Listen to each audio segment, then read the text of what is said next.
Application YouTube channel में आपका हार्दिक स्वागत है। आज हम भारत का संविधान के अंतर्गत प्रस्तावना के भाग 2 का अध्ययन करेंगे, जिसमें विगत 30 वर्षों के प्रश्नों का संकलन किया गया है, जिसमें राजस्थान लोकसेवा आयोग द्वारा आयोजित संपूर्ण प्रश्न पत्रों का समावेश किया गया है। ये वीडियो आपके लिए बहुत ही महत्वपूर्ण रूप से वरदान के रूप में साबित होने वाला है। प्रश्न शुरू करते हैं।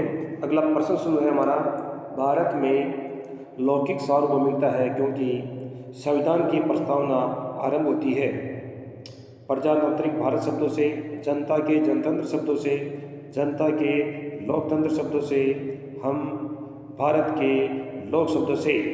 तो हमारी संविधान की प्रस्तावना आरंभ होती है हम भारत के लोक शब्दों से। हमारी संविधान की प्रस्तावना हम भारत के लोक शब्दों से आरंभ होती है।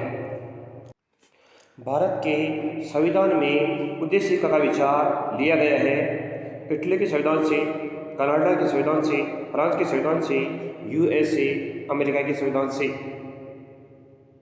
तो उद्देशिका का विचार कहाँ से लिया गया है? इसका राइट आंसर है अमेरिका के संविधान से।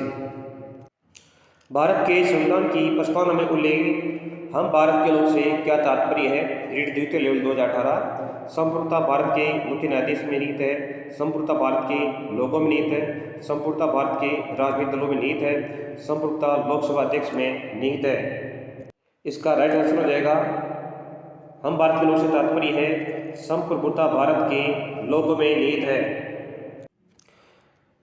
हम भारत के लोग वाक्यांश का अर्थ है कि अंतिम सत्ता जनता में निहित है, अर्थात संप्रभु या प्रभुत्व शक्ति भारत के लोगों में निहित है। जनता ही संविधान की निर्माता है तथा संविधान की शक्ति का स्रोत भारत की जनता है। अगला प्रश्न, संविधान की उद्देशिका में उल्लेखित हम भारत के लोग संविधान की निम्नलिखित विशेषताओं से घनिष्ठ रूप से जुड़े हुए हैं।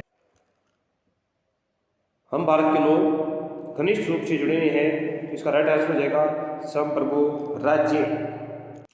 भारत के संविधान की प्रस्तावना के संदर्भ में हम भारत के लोग की सही व्याख्या है हम भारत में निवास करते हैं, संविधान की शक्ति का स्रोत भारत की जनता है, प्रभुत्व शक्ति जनता में निहित है। इस संविधान का निर्माण अंग्रेजों ने नहीं किया है। तो देखिए, हम भारत में निवास करते हैं, इसका इससे कोई अर्थ नहीं है संविधान की शक्ति का स्रोत भारत की जनता है, ये बिल्कुल सही है। प्रभुत्व शक्ति जनता में निहित है, यह भी बिल्कुल सही वाक्य है। इस संविधान का निर्माण अंग्रेजों ने नहीं किया, अर्थात इस संविधान का निर्माण भारतीय लोगों के द्वारा निर्वाचित प्रतिनिधियों ने किया था। तो ऑप्शन नंबर 4 भी राइट है। इस प्रकार से इसका सही आंसर हो जाएगा 2, 3, 4। ऑप्शन नंबर 4 इसका राइट आंसर है। भारतीय संविधान की उद्देशिका में भारत शब्द कितनी बार आया है? तो इसका राइट आंसर हो जाएगा भारत की संविधान की उद्देशिका में भारत शब्द 2 बार आया है। ऑप्शन नंबर 2 इसका राइट आंसर है। देखो, उद्देशिका में ये भारत शब्द 2 बार आया है। हम भारत के लोग भारत को, इस प्रकार से उद्देशिका में भारत शब्द का प्रयोग 2 बार किया गया है। भारतीय संविधान की उद्देशिका में किस या किन शब्द या शब्दों का प्रयोग किया गया है? लोग, नागरिकों, लोग एवं नागरिकों, कोई नहीं।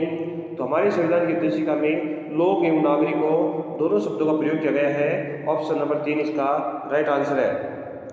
देखो, ये हमारी उद्देशिका है जिसमें लोग शब्द का प्रयोग भी किया गया है और नागरिकों शब्द का प्रयोग भी किया गया है। इस प्रकार से लोग और नागरिकों इस प्रश्न का सही आंसर है। भारत में संप्रभु कौन है? जनता। संविधान हम भारत के लोग, ऑप्शन 1 और 3 दोनों। तो भारत में जो संप्रभु है वो जनता है और हम भारत के लोग, इस प्रकार से 1 और 3 दोनों। ऑप्शन नंबर 4 इसका राइट आंसर है। भारतीय संविधान में संप्रभु, प्रभुत्व शक्ति, सर्वोच्च शक्ति, राजनीतिक शक्ति का स्रोत भारत के लोग अर्थात भारत की जनता को माना गया है। भारत में राजनीतिक शक्ति का स्रोत भारत की जनता है। अगला क्वेश्चन, भारत में संपूर्ण राजनीतिक शक्ति का स्रोत है संसद, जनता, संविधान, लोकसभा। तो राजनीतिक शक्ति का स्रोत है वो भारत की जनता है। भारत में वेद या कानूनी प्रभुसत्ता नीति है संसद, जनता, राष्ट्रपति, संविधान।